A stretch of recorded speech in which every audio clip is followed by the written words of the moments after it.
मैं हूं सोनू सर और मैं स्वागत करता हूं आप सभी का मेरे यूट्यूब चैनल स्काई ट्यूटोरियल्स में। और आपने जैसा पिछला वीडियो में देखा है कि हम परसेंटेज के बारे में पढ़ रहे थे, बेसिक ऑफ परसेंटेज हमारा टॉपिक था।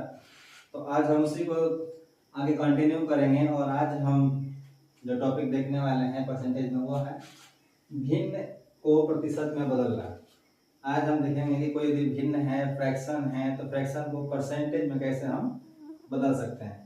तो यदि आपने मेरा पिछला वीडियो नहीं देखा है तो आप उस पर जाकर देखेंगे, मैंने इसके बारे में बात किया हुआ है कि किसी भिन्न को प्रतिशत में कैसे बदलते हैं।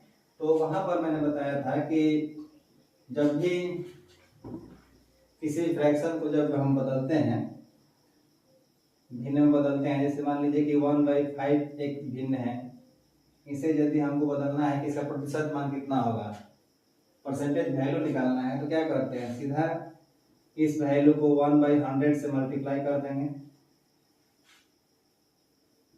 और यहाँ प्रतिशत का चिन्ह लगा देंगे। इसके बाद जो आपका मान आएगा वो आएगा कितना, 20%।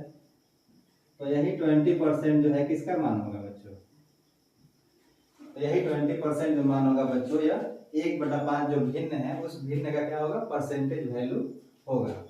यदि इसी तरह से एक और एग्जांपल लेकर देखें, जैसे मान लीजिए कि यहाँ पर आपको दिया 1/9 और इसका परसेंटेज मान आपसे पूछे, तो क्या करेंगे, इस भिन्न को 1/100 से 1/9 को क्या करेंगे, 100 से मल्टीप्लाई करेंगे और यहाँ परसेंटेज का चिन्ह देंगे। तो ये हमारा यहाँ तो कटने वाला है नहीं, तो इसको लिखेंगे 100/9। और यदि आप इसको तोड़िएगा तो ये कितना आ जाएगा आपका, 11.1/9%। तो 1/9 जो भिन्न था, जो फ्रैक्शन है, उसका जो परसेंटेज मान देखे बच्चों तो कितना है, 11.1/9। तो यहाँ पर कंसेप्ट क्लियर हो गया होगा, अगर नहीं तो एक एग्जांपल और देखते हैं। एक एग्जांपल ये है, जैसे मान लीजिए कि 1/8 को हमको परसेंटेज मान में निकालना है। 1/8 का कितना होगा परसेंटेज मान, परसेंटेज वैल्यू निकालते हैं तो 100 से मल्टीप्लाई, परसेंटेज साइन, इसको क्रॉस अप करिएगा तो ये आपका ये 2 टाइम्स और ये कितने बार में जाएगा, 25 बार में कट जाएगा आपका। तो ये आएगा 25/2, यानी कि कितना आएगा आपका 12.1/2%। तो इस तरह आपने देखा कि किसी भी फ्रैक्शन को जब हम परसेंटेज में बदल रहे हैं तो 100 का मल्टीप्लाई करके प्रतिशत का चिन्ह उसके साथ लगा दे रहे हैं। उसके बाद हमारा क्या होगा, वो भिन्न जो होगा प्रतिशत में बदल जाएगा बच्चों। तो इसे नोट करेंगे आप।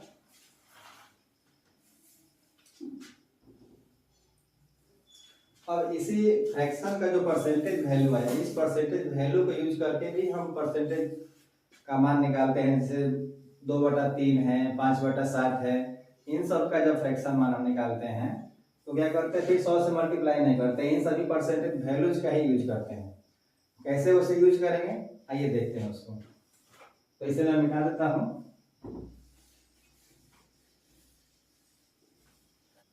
तो यहाँ जैसे कि आपको एक एग्जांपल मैं लेता हूँ कि 2/3 है और 2/3 का यदि परसेंटेज मान आपको निकालना है तो ऐसे देखिए बच्चों, दो तरह से आप निकाल सकते हैं। फर्स्ट मेथड तो सभी को पता है, जैसे आप यहाँ पर यदि इसे मैं कहूँ कि फर्स्ट मेथड से अगर बनाया जाए तो आप क्या करिएगा, इस 2/3 को 100 से मल्टीप्लाई करेंगे और ये तो कैंसिल यहाँ कटने वाला है नहीं, कैंसिल होगा नहीं, तो ये आपको कितना आ जाएगा 200/3%। ये जो हमारा पुराना मेथड है, इस तरह से हम कर रहे हैं, तो ये कितना आपका हो जाएगा 66.2/3%, ये आपका परसेंटेज मान आएगा।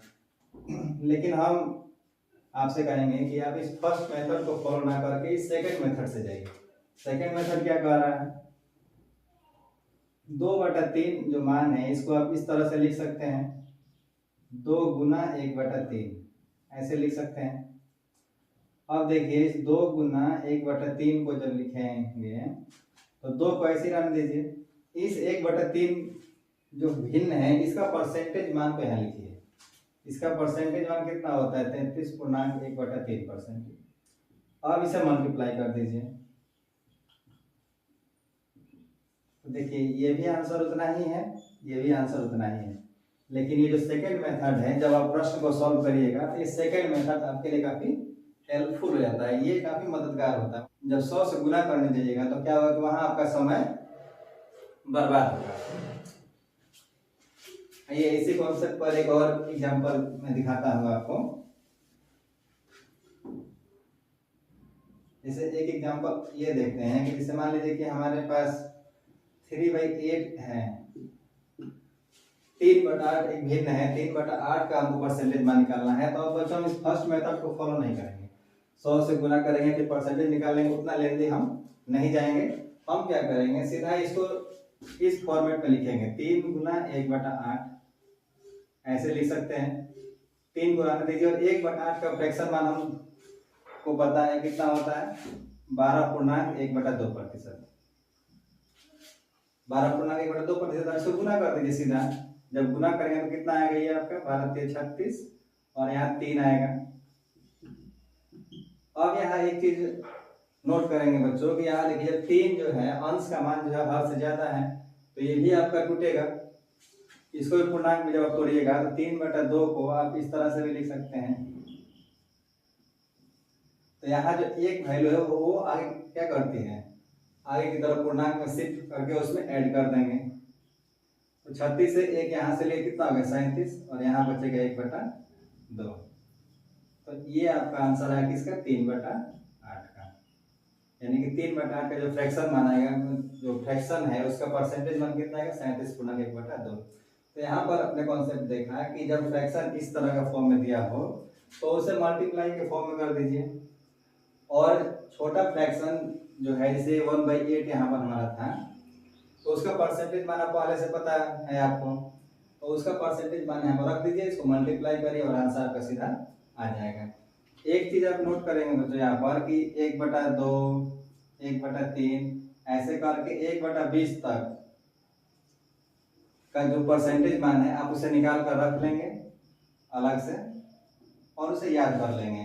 1 से लेकर 1/20, जैसे 1/2, 1/3, 1/4, 1/5, 1/6, 1/7 ऐसे करके उसको पूरा निकालते चले जाएंगे। और कहाँ तक, 1/20 तक उसका परसेंटेज माना याद करके रखेंगे। तो एक कॉन्सेप्ट ये है कि उसके मल्टीप्लाई के फॉर्म में लिखिए और उसका आंसर निकाल लीजिए। इसी में एक परसेंटेज निकालने का एक और कॉन्सेप्ट है कि फ्रैक्शन को तोड़कर उसको प्लस करके या माइनस करके भी निकालते हैं। आइए बच्चों देखते हैं कैसे उसको निकालेंगे। मैं इसे मिटा देता हूं।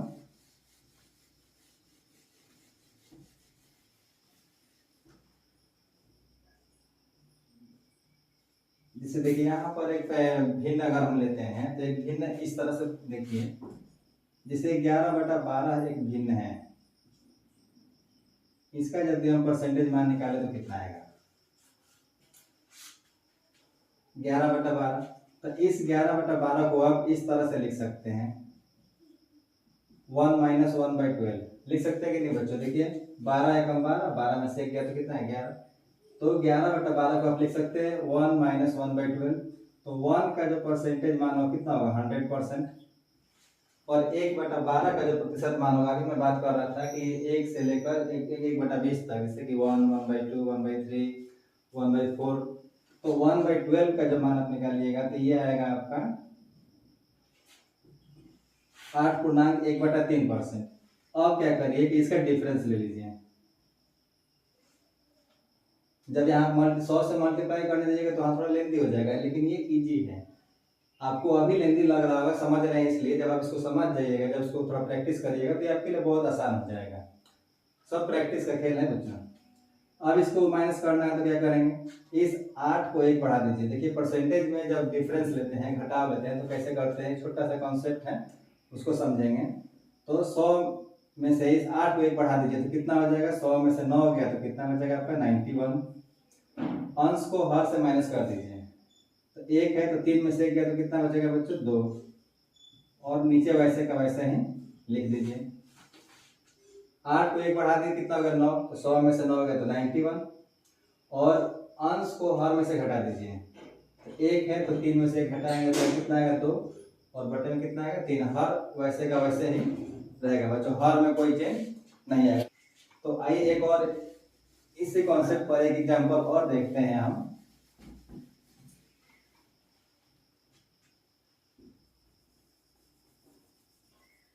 जैसे है 23/12।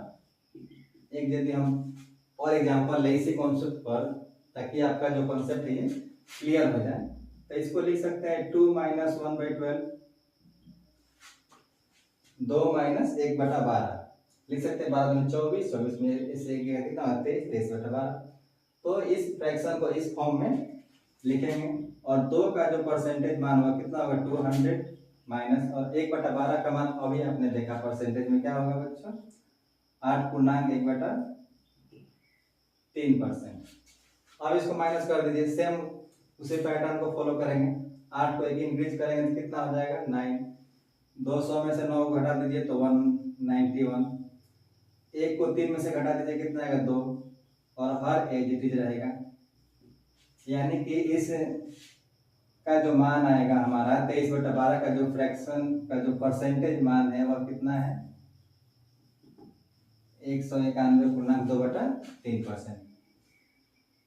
तो इस तरह से क्या करते हैं हम कि किसी भी फ्रैक्शन को, छोटा हो बड़ा हो, उसको मल्टीप्लाई के फॉर्म में करके, डिफरेंस के फॉर्म में, प्लस के फॉर्म में बदल कर छोटा करके छोटे भिन्न का परसेंटेज मान को वहां पर रखकर उसे छोटा सा कैलकुलेशन होगा उसको कर लेंगे तो हर परसेंटेज मान बदल जाएगा। इसको मान के चलिए कि जब आप इस कॉन्सेप्ट को सीख जाएंगे और जब प्रश्न में इसका इस्तेमाल करेंगे तो काफ़ी समय की बचत आपकी होगी। ये बहुत फास्ट ट्रिक है। जब मैं यहाँ बता रहा हूँ तो आपको थोड़ा लेंदी लग सकता है कि थोड़ा लेंदी है, कैलकुलेशन है, लेकिन बिल्कुल ऐसा कुछ नहीं है बच्चों। जब तक आप ये सीखे नहीं तभी तक आपको ये लेंदी लगा। जब इसे आप सीख जाइएगा तो ये कॉन्सेप्ट आपके लिए बहुत ही मज़ेदार होने वाला और समय की बचत करने वाला है। तो उम्मीद करता हूँ कि आप किसी भी भिन्न को प्रतिशत में बदल पाइएगा। मिलते हैं बच्चों अगले वीडियो में। Thanks for watching.